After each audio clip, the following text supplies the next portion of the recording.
Go to our second learning target.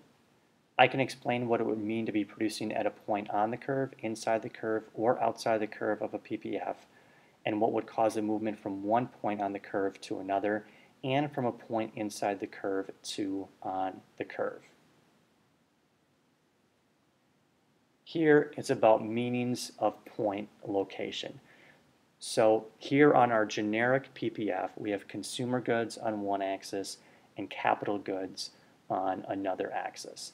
And at each point that you can see here, A, B, C, E, and D, represents combinations of goods and services. What do these points mean? Let's take a look at points A and B first, or any point on the curve.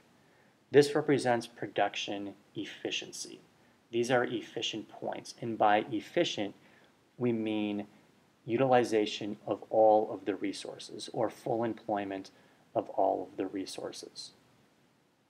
It also represents maximizing output. Next, points E and C, or any point inside the curve. Here, any point inside the curve is inefficient. Not all the resources are being utilized. There are resources left unused, or perhaps the resources that are being used are not being used to their fullest potential. So here, points E and C, this country has the potential to make more of both goods. They don't have to give up anything. Now, why would a country be at point E and C? Why would they be producing at a point inside the curve when they have the potential to be producing on the curve? Well, for the most part, it usually comes as a result of the lack of demand for goods and services. Businesses are only going to make something if they think they can sell it. So if there's not demand for their good, then they're not going to make it, even though there are resources available to use. And finally, point D. This is a point outside the curve. What would this mean? Well, point D is not possible under the current conditions. Remember, the PPF represents production possibilities given the resources we have at this point in time. So any point outside the curve would not be possible because we don't have the resources to make that many. Notice at point D, it's more consumer goods and more capital goods than any point underneath it along the curve.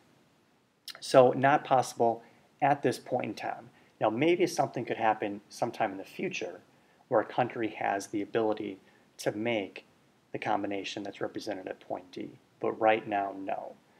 Even if at point A, let's say we're producing at point A and there's an increase in the demand for goods and services. So people want point D. Could they get it? No, because there aren't the resources available to make the combination at point D. This leads us into two additional questions you should understand about points on the curve.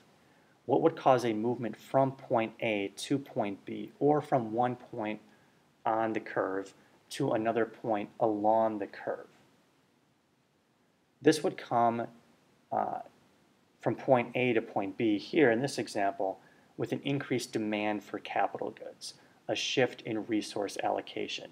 So maybe at one point in time, this economy wants to be producing at point A with so many consumer goods and so many capital goods. But then something happens where the economy decides, no, we want more capital goods, and we know that we have to give up some consumer goods for that. And so an increased demand for capital goods would cause a shift from point A to point B, and again realize that in order to do this, this economy would have to shift resources from consumer goods to capital goods. What would cause a movement from point C to point A, or from one point inside the curve to a point on the curve, or we could also say from point E to point C, one point inside the curve to a point closer to the curve. What would cause that? An increased demand for all goods. If being inside the curve usually comes because there's a lack of demand for goods and services, then an increase in the demand for goods and services, whatever goods they happen to be, would cause a movement from inside the curve to closer to the curve. The goal for an economy is to use as many of the resources they have as possible. That's one goal. So a country wants to be as close to that PPF line as they can.